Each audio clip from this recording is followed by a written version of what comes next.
है ना, scientific method. और ये जो सिलेबस का जो टॉपिक है वो है वैज्ञानिक सिद्धांतों की प्रकृति और भूमिका। तो इसमें प्रश्न ऐसा हो सकता है कि वैज्ञानिक सिद्धांतों की प्रकृति की विवेचना करें या उसकी भूमिका के बारे में बताएं, कुछ भी रहे हमें यही पढ़ना है। तो विज्ञान जो है ना, साइंस, ये प्रकृति का एक विशेष ज्ञान है।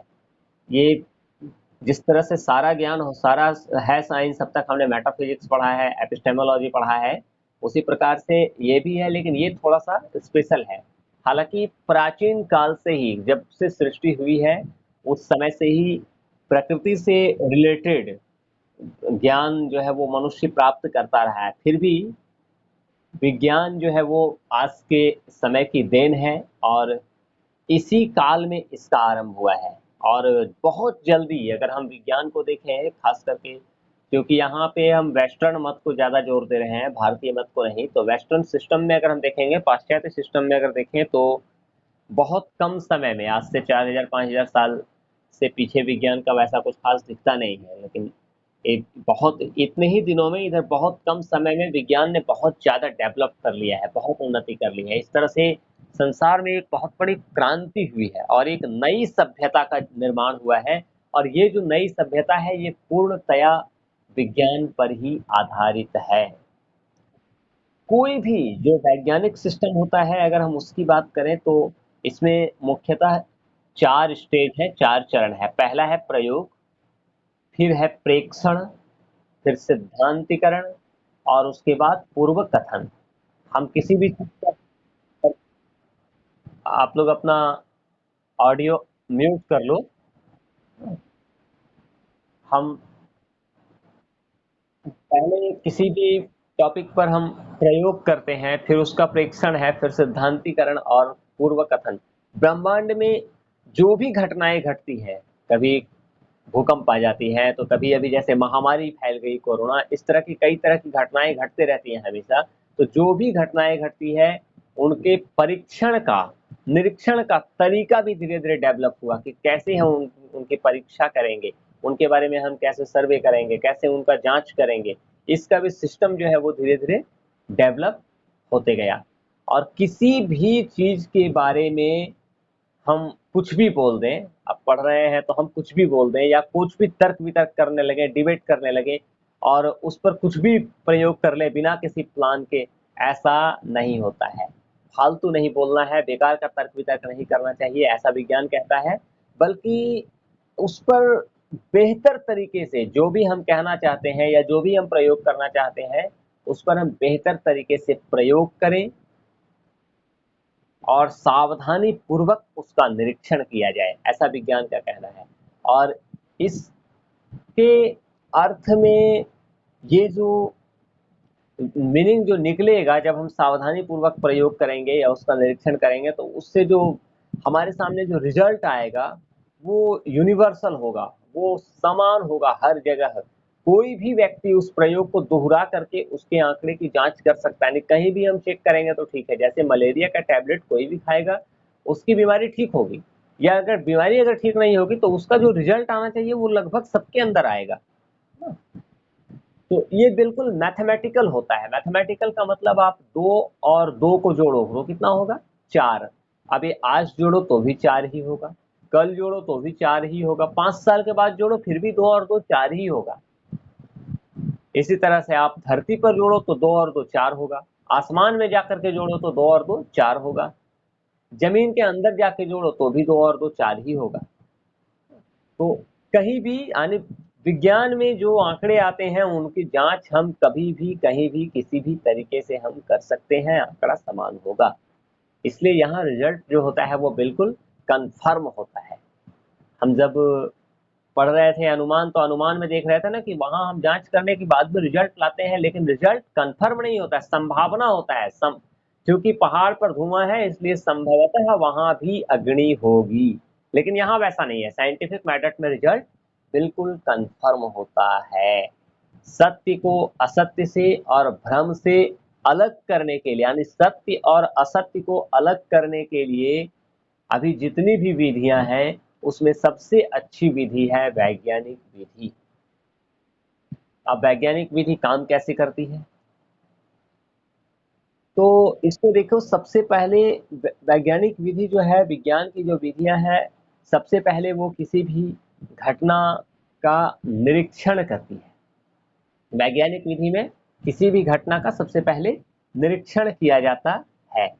उसके बाद निरीक्षण करने के बाद एक परिकल्पना की जाती है, हाइपोथेसिस लाया जाता है, जो जो भी आंकड़े हमारे समक्ष उपलब्ध हैं, जो भी रिजल्ट हमारे समक्ष उपलब्ध है, उससे वो मेल खाए, ऐसी कुछ परिकल्पनाएं की जाती हैं, कुछ विचार किया जाता है। और उसके बाद वो जो परिकल्पना हम करते हैं, उसके आधार पर कुछ भविष्यवाणी की जाती है। और भविष्यवाणी करने के बाद, ऑडियो म्यूट करो आप लोग। भविष्यवाणी करने के बाद उससे जो आंकड़े प्राप्त होते हैं, वो सत्य है या नहीं, इसका भी हम प्रयोग करके देखते हैं। यदि आंकड़ा और जो परिकल्पनाएं हमने की थी, उसमें कुछ यदि असहमति बन जाए, कुछ भिन्नता हो जाए, तो हम अपनी परिकल्पना में फिर से कुछ परिवर्तन करते हैं कि ऐसा नहीं, ऐसा होना चाहिए, और तब हम फिर उस पर काम करते हैं। तो ये जो है पहला, कि हम परिकल्पना के आधार पे कुछ भविष्यवाणी करते हैं और फिर भविष्यवाणी से प्राप्त आंकड़ा सत्य है या नहीं, इसको हम देखते हैं। इसको बार बार दोहराते हैं। कब तक दोहराते हैं?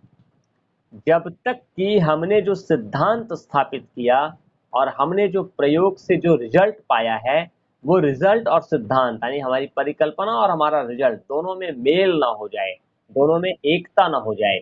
जब तक ऐसा नहीं होगा, तब तक हम उसको दोहराते रहेंगे।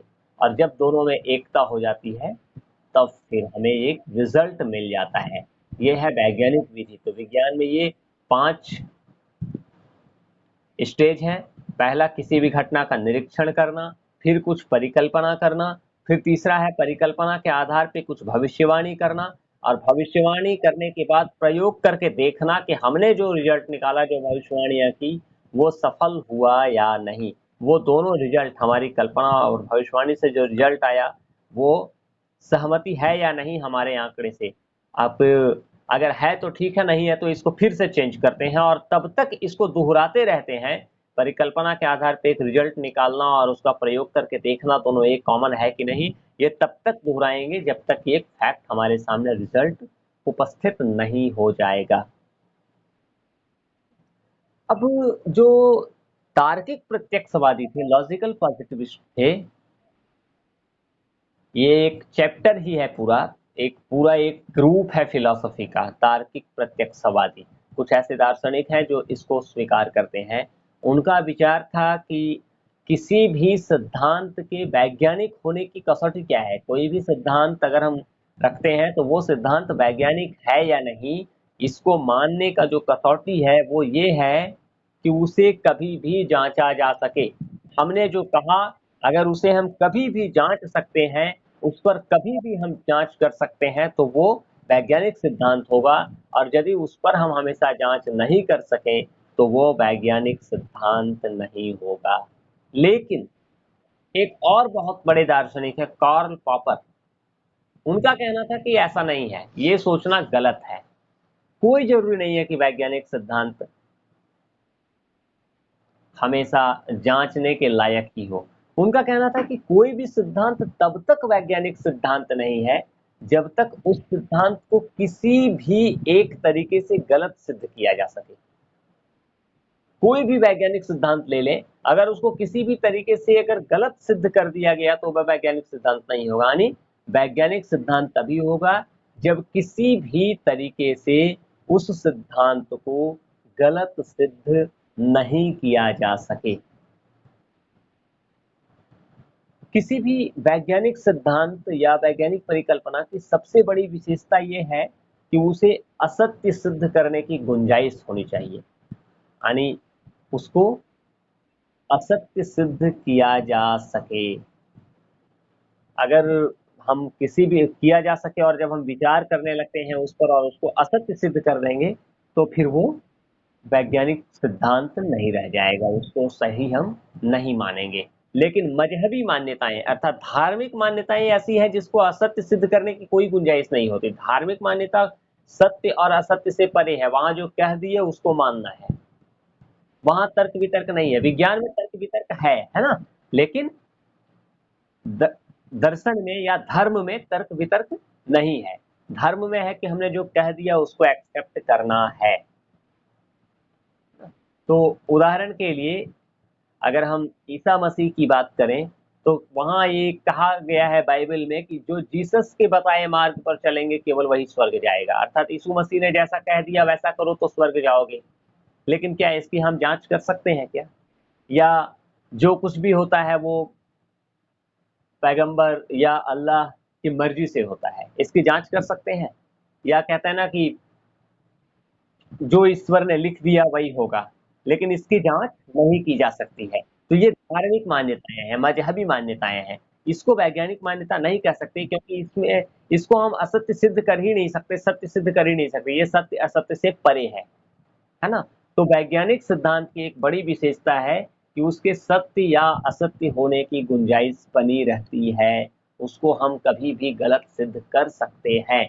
अभी जैसे एक एग्जांपल हम देते हैं ना कि धरती गोल है या धरती चपटी है, लेकिन विज्ञान में क्या है कि आप स्वतंत्र हैं कि सिद्ध कीजिए कि धरती गोल है, नहीं नहीं धरती चपटी है, या आप सिद्ध कर दीजिए कि नहीं धरती नारंगी की भांति है, फिर नहीं धरती नारंगी की भांति भी नहीं है, धरती थोड़ा गोल फेज लिए है लेकिन वास्तव में टेढ़ी मेढ़ी है।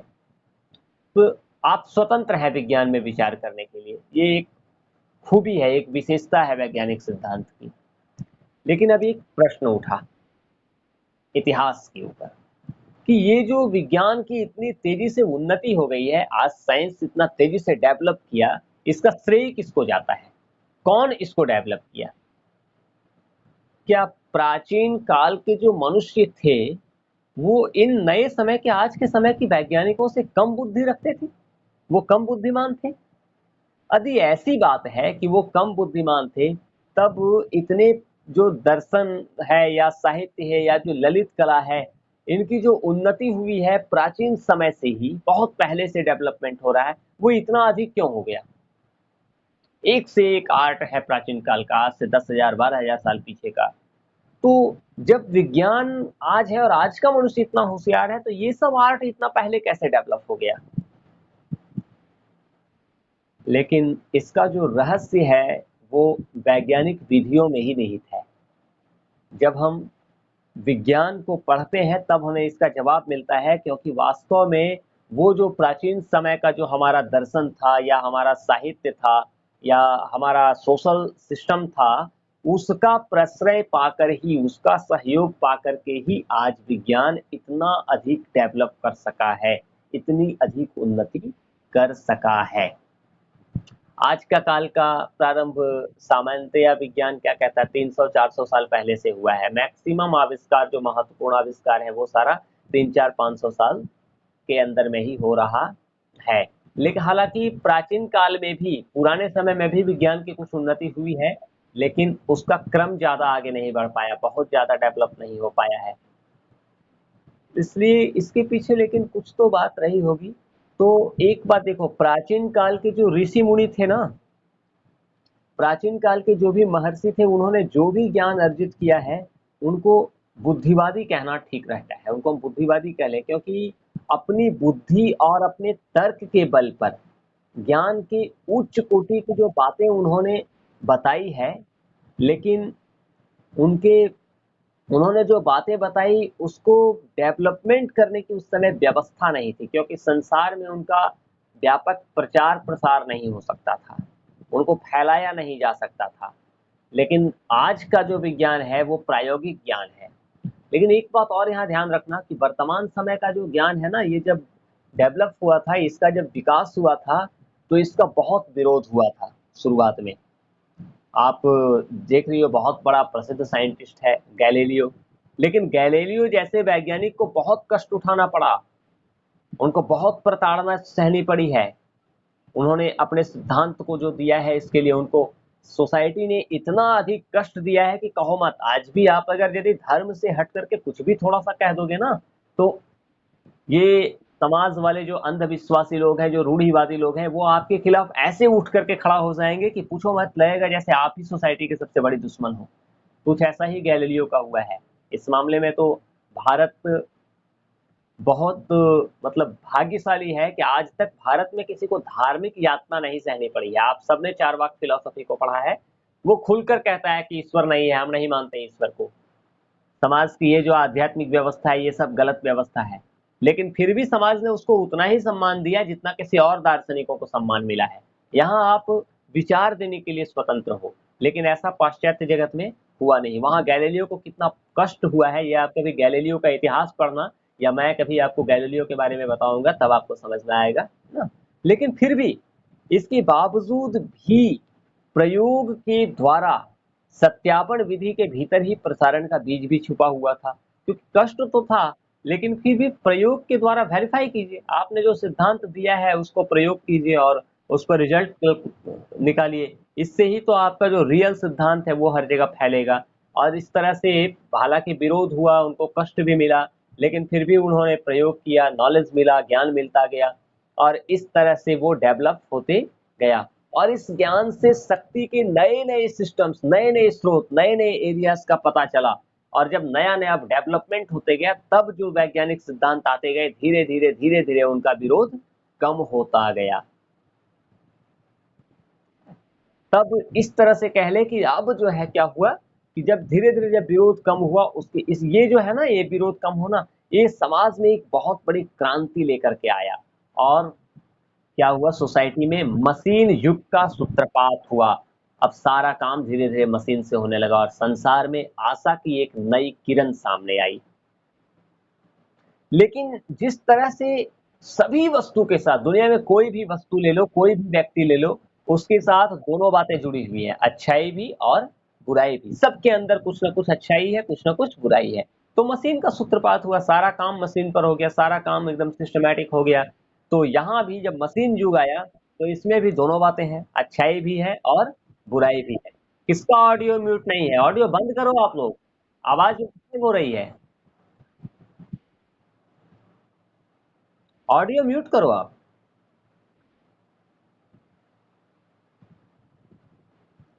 तो मशीन युग का जब सूत्रपात हुआ, तो यहाँ भी अच्छाई और बुराई दोनों ही बातें जुड़ी हुई हैं। विज्ञान भी मानव के लिए केवल वरदान नहीं रहा, विज्ञान केवल अच्छाई ही रहेगा हमारे लिए, ऐसा नहीं रहा, बल्कि यहाँ भी मनुष्यों ने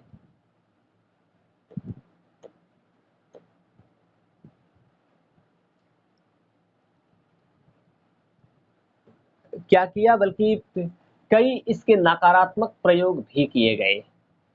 अच्छाई के साथ साथ इसके नेगेटिव पहलू भी सामने आए, नेगेटिव पार्ट्स भी सामने आए, इसके नकारात्मक पहलू भी आए। और सबसे बड़ा नकारात्मक पहलू आया इसका पैशाचिक रूप, राक्षस वाला रूप विज्ञान का हमारे सामने आया 1945 में, 6 अगस्त और 9 अगस्त को, जब जापान के हिरोशिमा और नागासाकी में एटम बम गिरा दिया गया।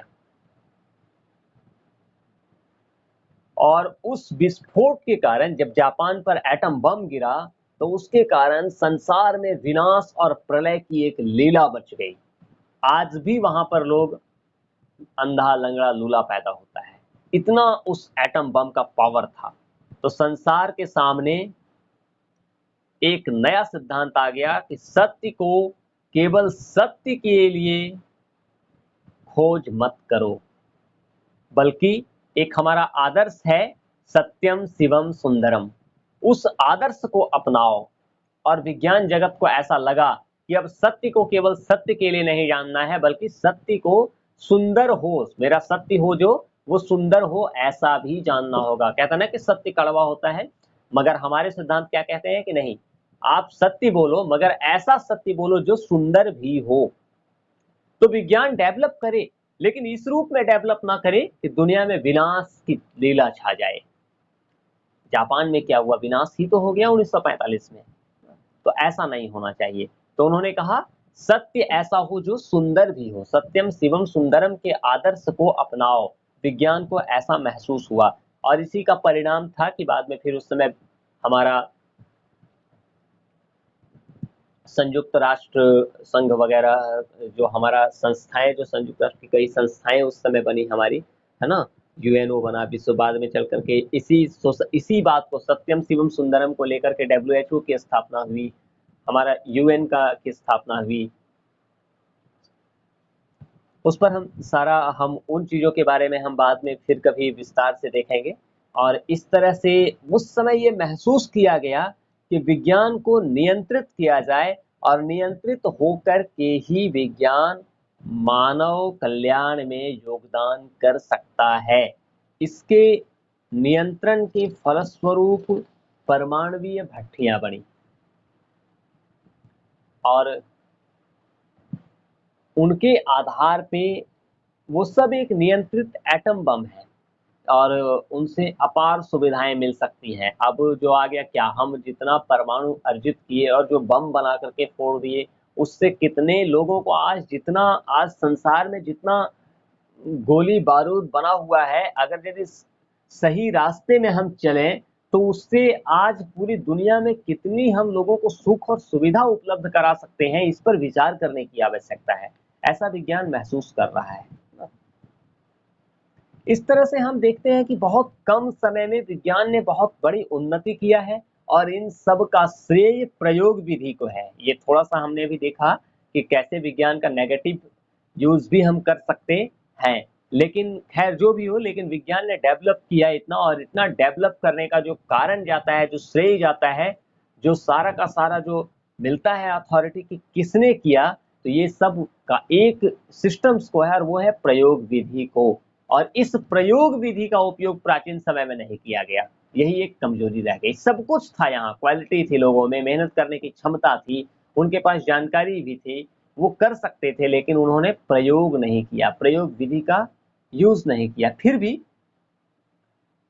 प्रयोग के अलावे और भी कई विधियां हैं जिनका प्रयोग एक विशेष ढंग से किया जाता है, और उन सब को हम वैज्ञानिक विधि कह सकते हैं। और वैज्ञानिक विधि जो है वो ज्ञान प्राप्त करने का एक अनुभवजन्य तरीका है, जो जनरली मान के चलो कि ये 17वीं शताब्दी से, यानी 1600 ईस्वी के बाद से ये डेवलप हुआ है। और इसमें सावधानी पूर्वक अवलोकन करना भी शामिल है, यानी सर्वे करना, रिसर्च करना, उस पर स्टडी करना बहुत सावधानी से है। और कोई भी सिद्धांत जो आपने दे दिया उस पर हम बहुत कठोर रूप में उस पर संदेह करना, ये देखते हुए कि हम जो सिद्धांत स्थापित किए हैं वो कितना सत्य है, संदेह करके, और फिर उसके बारे में सही ज्ञान लेकर के आगे बढ़ के तब एक सिद्धांत की स्थापना करना। कुछ ऐसा वैज्ञानिक सिद्धांत जो है, वैज्ञानिक सिस्टम्स जो है वो काम करता है। अब बात आई कि वैज्ञानिक जो विधियां हैं वो कितने प्रकार की हैं। ठीक है, सारा काम हम कर रहे हैं, बहुत अच्छा बात है, वैज्ञानिक विधियां हैं, लेकिन वैज्ञानिक विधियां कितनी तरह की है, तो कई तरह की वैज्ञानिक विधियां हैं, और इनका उपयोग सामूहिक रूप से अथवा आंशिक रूप से किया जाता है। यानी जो भी वैज्ञानिक विधियां हैं, इनमें कई बार हम 2-3 वैज्ञानिक विधि को या उससे ज्यादा वैज्ञानिक विधि को एक साथ मिला करके उसका प्रयोग करते हैं, और कई बार हम सबका अलग अलग प्रयोग करते हैं। तो उन सारे जो वैज्ञानिक विधियां हैं उनमें सबसे पहली विधि है निरीक्षण, ऑब्जर्वेशन करना। जिस प्राकृतिक वस्तु या घटना का अध्ययन करना हो, पहले उसका ध्यानपूर्वक निरीक्षण करना आवश्यक है। सबसे पहले हम उसको देखते हैं और उस पर निरीक्षण करते हैं। यदि कोई घटना क्षणिक है, कुछ क्षण के लिए हुआ, तो उसका हम चित्रण कर लेते हैं, एक डायग्राम बना लेते हैं कि ये घटना इस तरह से घटती है, ताकि बाद में उसका निरीक्षण किया जा सके। जैसे ग्रहण लगता है, सूर्य ग्रहण होता है, चंद्र ग्रहण होता है, करते क्या है कि उसका हम चित्रण कर लेते हैं। आज के समय में जब कैमरा आ गया तो कैमरा से हम उसका पिक्चर ले लेते हैं, है ना, उसको रिकॉर्ड कर लेते हैं, और बाद में उस पर निरीक्षण किया जाता है। और निरीक्षण के लिए वैज्ञानिक यंत्रों का प्रयोग किया जाता है, सूक्ष्मदर्शी, दूरदर्शी, और इस तरह के और भी कई एक यंत्र हैं। हमारा जो कंप्यूटर है ये भी एक यंत्र है। तो इन सब चीज़ों का प्रयोग किया जाता है ताकि विस्तार के साथ और बहुत अच्छे से सही तरीके से उसका निरीक्षण हो सके। यदि अन्य लोग भी निरीक्षण का कार्य कर रहे हों तो उनका स्वागत करना चाहिए, ये ध्यान रखना कि अगर मैं किसी चीज का प्रयोग कर रहा हूं, मैं किसी चीज का निरीक्षण कर रहा हूं और उसी विषय पर कुछ और लोग भी अगर काम कर रहे हैं तो उनका स्वागत कीजिए और उनको भी आप पढ़ाइए और केवल अपनी निरीक्षित वस्तु जिस पर आप निरीक्षण कर रहे हैं उस पर ध्यान केंद्रित करें। अगर आप महाभारत में देखते हैं कि अर्जुन को जब बाण विद्या की शिक्षा दी जा रही थी तो उनका एक बार परीक्षा लिया गया, तो उस समय सबसे पूछा गया था कि चलो सबकी परीक्षा लेते हैं। लोगों ने कहा था द्रोणाचार्य से कि आप अर्जुन को ज्यादा क्यों मानते हैं और लोगों को कम क्यों मानते हैं, तो उन्होंने कहा चलो एक बार हम परीक्षा लेते हैं सबकी। तो वो परीक्षा लेने के लिए सबसे पूछा गए वहां, और भी उनके जो शिष्य थे अश्वत्थामा, दुर्योधन, युधिष्ठिर वगैरह सारे शिष्यों से उन्होंने एक एक करके कहा कि पेड़ में देखो एक पक्षी लगी हुई है, उसको निशाना लगाना है और उसकी आंख में निशाना लगाना है, तो तुम्हें क्या दिख रहा है? तो किसी ने कहा कि मुझे पेड़ दिख रहा है, पत्ता दिख रहा है, उस पर एक पक्षी बैठा हुआ है। किसी ने कहा मुझे पक्षी का पंख दिख रहा है, पक्षी का हाथ, पक्षी का पैर दिख रहा है, पक्षी की का चेहरा दिख रहा है। सबने सब बताया, लेकिन जब अर्जुन से पूछा गया तो अर्जुन ने कहा कि मुझे पक्षी की आंख के सिवा और कुछ नहीं दिखाई दे रहा है। तो जब उसकी परीक्षा हुई तो उसने कहा मुझे केवल पक्षी का सिर दिखाई पड़ रहा है।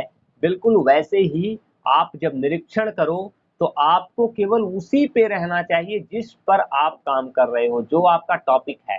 जब आप उस पे काम करना शुरू करोगे, पढ़ना शुरू करोगे, रिसर्च करना शुरू करोगे, तो उस टॉपिक के साथ साथ आपको कई एक और टॉपिक मिलते चले जाएंगे, लेकिन उसमें भटकना नहीं है।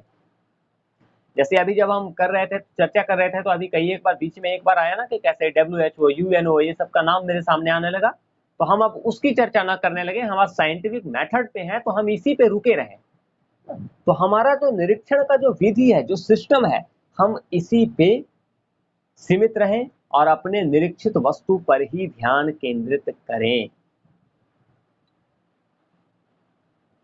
ये निरीक्षण विधि की एक विशेषता है, ये होना चाहिए यहाँ पर, ये आवश्यक शर्त है निरीक्षण विधि की।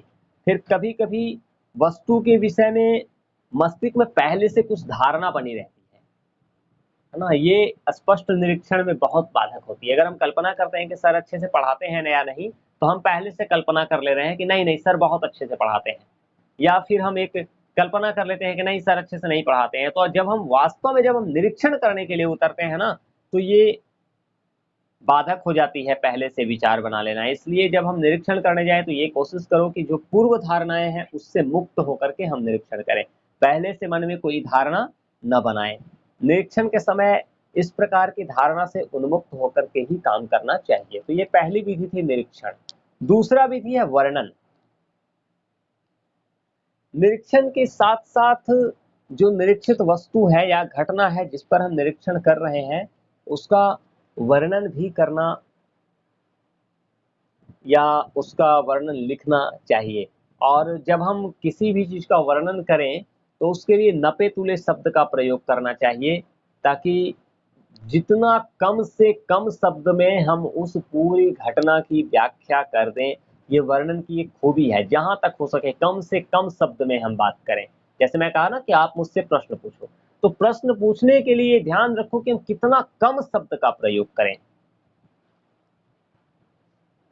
ताकि जो पढ़ेगा उसको, तो उसके सामने जो वस्तु जिसका हमने निरीक्षण किया या जिसका हम वर्णन कर रहे हैं उसका स्पष्ट चित्र सामने आ जाए, वो विचार स्पष्ट हो जाए। यदि कहीं आवश्यकता हो तब वहां अनुमान के द्वारा या अंक में उसका गुण वगैरह बताना चाहिए। लेकिन ये जो अनुमान करना या उसके बारे में कुछ ज्यादा कुछ कहना, ये तभी करना जब वो उपयोगी सिद्ध होने वाला हो। उदाहरण के लिए यदि हम फूलों के रंग का वर्णन करें तो वहां अनुमान करके उसके बारे में कुछ भी कहना बेकार है। किंतु यदि किसी कठोर वस्तु की तुलना हम किसी अन्य वस्तु से करें तो वहां हम उसको अंक में कर सकते हैं, कुछ हम डेवलप करेंगे। ये देखना, तो हम ये देखें कि हम फूलों के रंग के बारे में कहें तो हम जो अनुमान करेंगे वो कितना उचित रहेगा, क्योंकि हम तो फूल का रंग जान रहे हैं, हम फूल का रंग कह देंगे। लेकिन उस विषय में अनुमान करके कुछ भी तभी कहना जब वो अनिवार्य हो। अगर अनिवार्य न हो तो वहां कुछ भी ज्यादा शब्दों का प्रयोग नहीं करना है। तो ये एक खूबी है कि जो भी हम करेंगे वर्णन, उसमें जहां तक हो सके कम से कम शब्द का प्रयोग करें और नपे तुले शब्दों का प्रयोग करें। व्यर्थ का ब्यौरा नहीं दिया जाए, व्यर्थ की कोई बात ना की जाए। भाषा बिल्कुल सरल होनी चाहिए, सुबोध होनी चाहिए। जितनी आसान भाषा होगी, जितना साधारण भाषा होगा, उतना अच्छा होगा। कोई जरूरी नहीं है बहुत कठिन शब्दों का प्रयोग करने का। कोई बहुत कठिन शब्द का हम प्रयोग करते हैं तो सामने वाला उसको कुछ समझ ही नहीं पाएगा, है ना। तो तीसरी जो विधि है वो है कार्य कारण विवेचन विधि। कार्य कारण विधि हमने कई बार पढ़ा है, सबने पढ़ा। सांख्य दर्शन का कारण कार्य सिद्धांत क्या कहता है, तो न्याय दर्शन का कारण कार्य सिद्धांत क्या है। तो सब में मूल बात यह है कि हर कार्य का या हर घटना का कोई ना कोई कारण होता है। तो प्रकृति के रहस्य को हमारे सामने लाने में कार्य कारण का विवेचन बहुत ही महत्वपूर्ण है। कैसे? वर्षा का होना या बादल का चमकना, बिजली का चमकना, आंधी तूफान, ये सब घटनाएं होती है। तो अब ये प्रश्न आ गया कि इसमें कौन किसका कारण है। सामान्यतया ये होता है कि कारण पहले होता है, लेकिन क्रम ही कारण का निश्चय नहीं करता है। इन बातों पर थोड़ा सा हमें विचार कर लेना चाहिए ताकि आगे किसी भी प्रकार का भ्रम पैदा ना हो।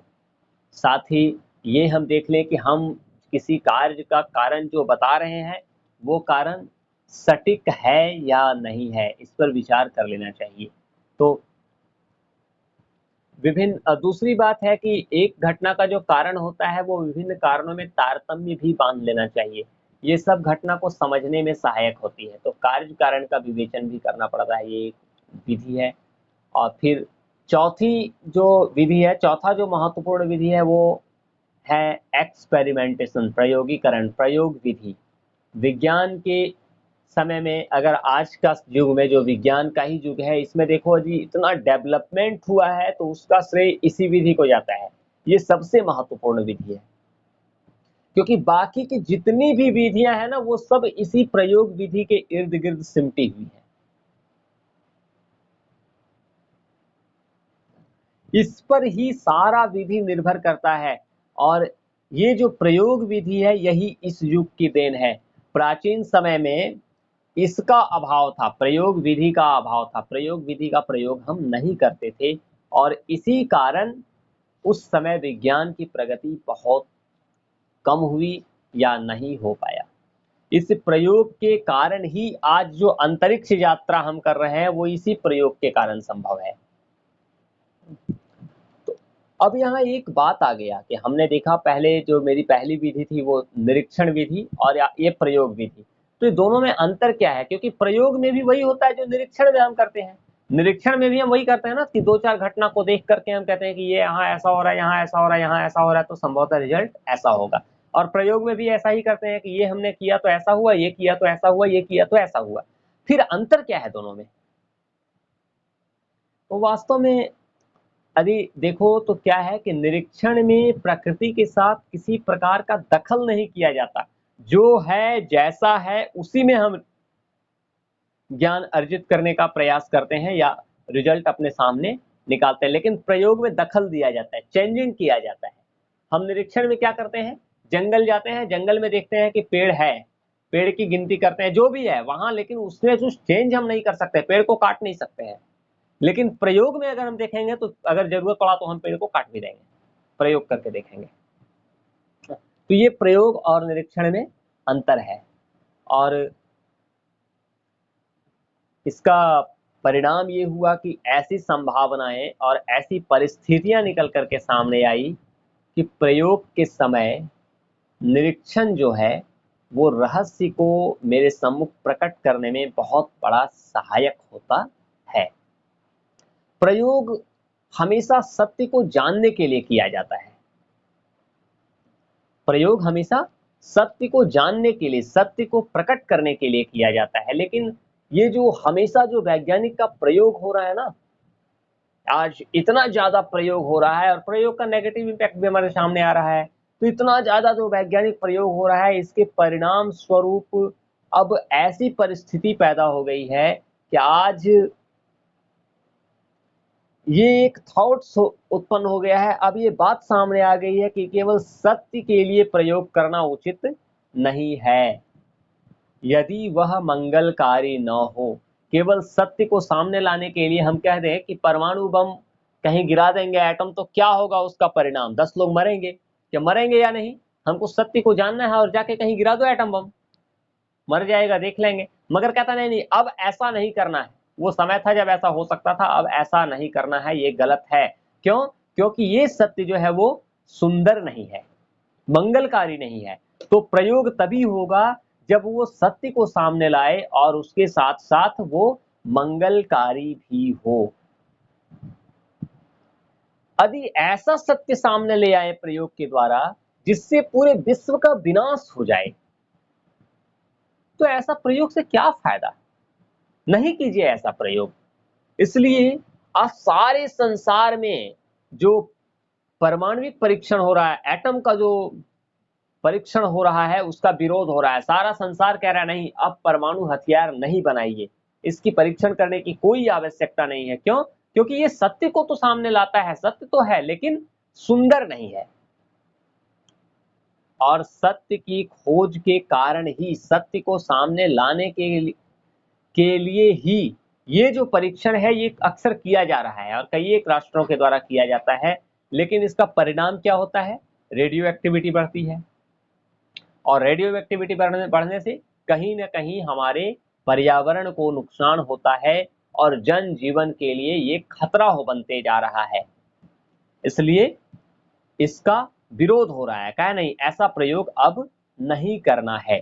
जबकि निरीक्षण में हम कुछ चेंजिंग करते हैं नहीं, हम अपने तरफ से वहां ऐसा नहीं करते हैं कि जाकर के हम बम गिरा देते हैं, बल्कि अगर स्वतः ऐसा कहीं हुआ तो हम उस पर सर्वे करते हैं। अब तूफान आया, कोई पेड़ गिर गया, हम वहां जाके देखते हैं कि पेड़ गिरा तो इसका क्या क्या प्रभाव होगा, न कि हम पेड़ को काट के गिरा देते हैं। लेकिन प्रयोग में जरूरत पड़ा तो हम पेड़ को काट के गिरा देते हैं। तो कहा नहीं, ऐसा प्रयोग मत कीजिए जो मानव के लिए हानिकारक हो। तो ऐसा प्रयोग कीजिए जो सत्य होने के साथ साथ, सत्य को सामने लाने के साथ साथ वो सुंदर भी हो। अब प्रयोग करते समय हमेशा ध्यान रखना कि प्रयोग में रिजल्ट सामने तब आएगा जब प्रयोग करते समय सच्चाई और ईमानदारी को साथ लेकर चलें। तो प्रयोग के समय सच्चाई और ईमानदारी बरतनी पड़ती है, शुद्धि और त्रुटियों का ध्यान रखना पड़ता है, सही और गलत का ध्यान रखना पड़ता है। इन सारी विभिन्नताओं का जब हम अध्ययन कर लेते हैं कि इसमें क्या सत्य है और ईमानदारी के साथ, और इसमें क्या क्या शुद्धि है, क्या सही है, क्या गलत है, इन सब का अध्ययन करते हैं, तभी कोई परिणाम निकाला जा सकता है।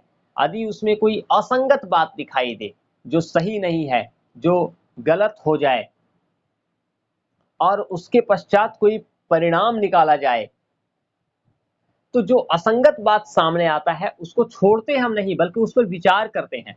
अगर हम प्रयोग करते समय कोई ऐसा बात दिखे जो सही नहीं है या असंगत है, सटीक नहीं लग रहा है, तो उसको हम छोड़कर आगे नहीं बढ़ जाते हैं बल्कि उस पर भी विचार किया जाता है।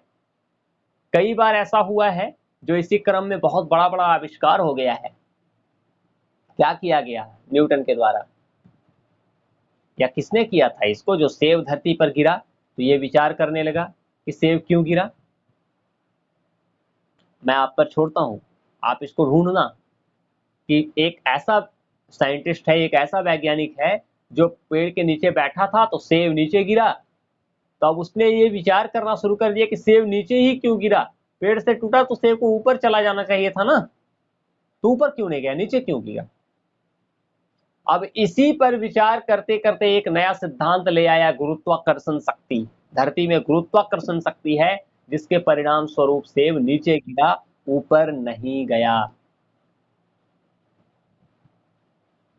ऐसा क्यों हुआ? ये एक वैज्ञानिक थे, आप ढूंढना उस वैज्ञानिक का नाम कि कौन था वो वैज्ञानिक। तो कई बार ऐसा बेकार कोई और बैठा होता तो कहता अरे जाने दो, नीचे गिरा तो गिरा, क्या है, इससे क्या लेना देना है। लेकिन जो असंगत बातें हैं उस पर भी विचार करना है प्रयोग विधि में, और उस पर भी विचार करते करते बहुत सारे आविष्कार हुए हैं, वैज्ञानिक आविष्कार हुए हैं, बड़े बड़े आविष्कार हुए हैं।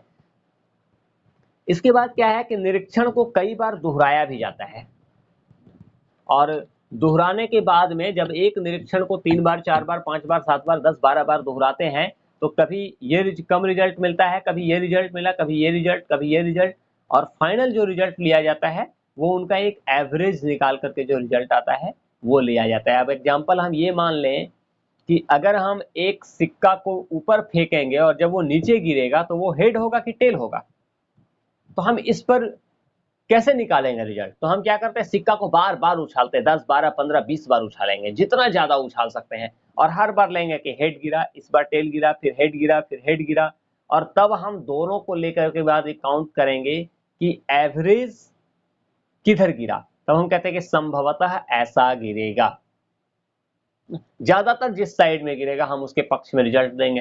तो इसमें एक खूबी है कि जितना ज्यादा हम प्रयोग करेंगे, जितना बार हम उस निरीक्षण को दोहराएंगे, रिजल्ट उतना ज्यादा स्ट्रांग होगा।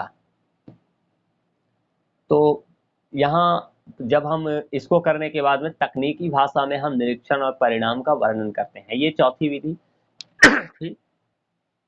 हमारा जो पांचवा विधि है वो है परिकल्पना, हाइपोथेसिस। फिलॉसफी में एक पूरा चैप्टर ही है परिकल्पना पर।